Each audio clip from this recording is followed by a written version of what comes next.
इस साल ठंडी जो है वो कम पड़ी है और गर्मी अर्ली हो गई है। इस वजह से हमारी गेहूं की फसलों में भारी नुकसान देखने को मिल रहा है। पहले 1 बीघे में 4 कुंटल 5 कुंटल गेहूं पैदा हो जाता था, अब तो 2 कुंटल होने में मुश्किल है। पैदावार भी कम हुआ यार, अभी पता नहीं मौसम की कुछ गड़बड़ हो जाती है। 2-3 साल हो गया, कणक का और गेहूं का दोनों का ही गड़बड़ हो जाता है। और इस बार ऐसा लग रहा है कि ये 15 कुंटल के अंदर ही रहेगा उत्पादन। 2 पानी पहले लगते थे, अब 3 पानी लग रहे हैं, क्योंकि गर्मी ज्यादा हो रही है, ठंडी ज्यादा हुई नहीं है। गर्म फरवरी ने किसानों के माथे पर शिकन ला दी है।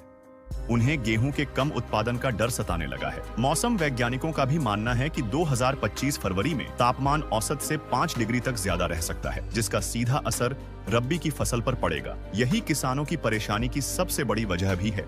जिस हिसाब ठंडी होती थी उस हिसाब से पैदावार अच्छी होती थी, अब ठंडी कम होने लगी है, कोहरा भी कम पड़ता है, तो उससे कोहरे की वजह से गेहूं की फसल बहुत बेकार हुई चली जा रही है। गेहूं बढ़ नहीं पा रहा है। पिछले कुछ डेकेड से हम बोल सकते हैं कि क्लाइमेट में काफ़ी चेंजेस आ रही हैं और मॉनसून वेरिएबिलिटी बढ़ गई है। इसका जो क्रॉप यील्ड पे बड़ा इफेक्ट हो रहा है। यही वजह है कि year two year crop yield में बहुत फ्लक्चुएशंस हमें देखने को मिल रही हैं। मौसमी उतार चढ़ाव से इस साल गेहूं की पैदावार कितनी प्रभावित होगी, यह फरवरी से मार्च की परिस्थितियां तय करेंगी। लेकिन आने वाले वर्षों में गेहूं की पैदावार घटने के पूरे आसार नजर आ रहे हैं।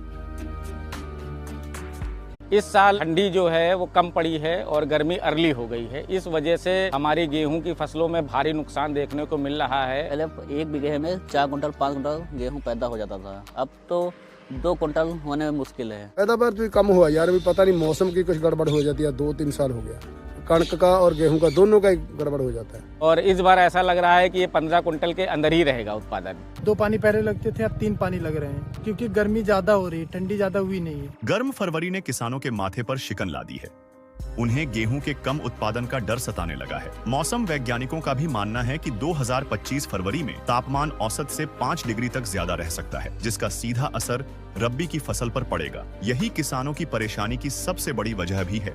जिस हिसाब ठंडी होती थी उस हिसाब से पैदावार अच्छी होती थी, अब ठंडी कम होने लगी है, कोहरा भी कम पड़ता है, तो उससे कोहरे की वजह से गेहूं की फसल बहुत बेकार हुई चली जा रही है। गेहूं बढ़ नहीं पा रहा है। पिछले कुछ डेकेड से हम बोल सकते हैं कि क्लाइमेट में काफ़ी चेंजेस आ रही हैं और मॉनसून वेरिएबिलिटी बढ़ गई है। इसका जो क्रॉप यील्ड पे बड़ा इफेक्ट हो रहा है। यही वजह है कि year two year crop yield में बहुत फ्लक्चुएशंस हमें देखने को मिल रही हैं। मौसमी उतार चढ़ाव से इस साल गेहूं की पैदावार कितनी प्रभावित होगी, यह फरवरी से मार्च की परिस्थितियां तय करेंगी। लेकिन आने वाले वर्षों में गेहूं की पैदावार घटने के पूरे आसार नजर आ रहे हैं।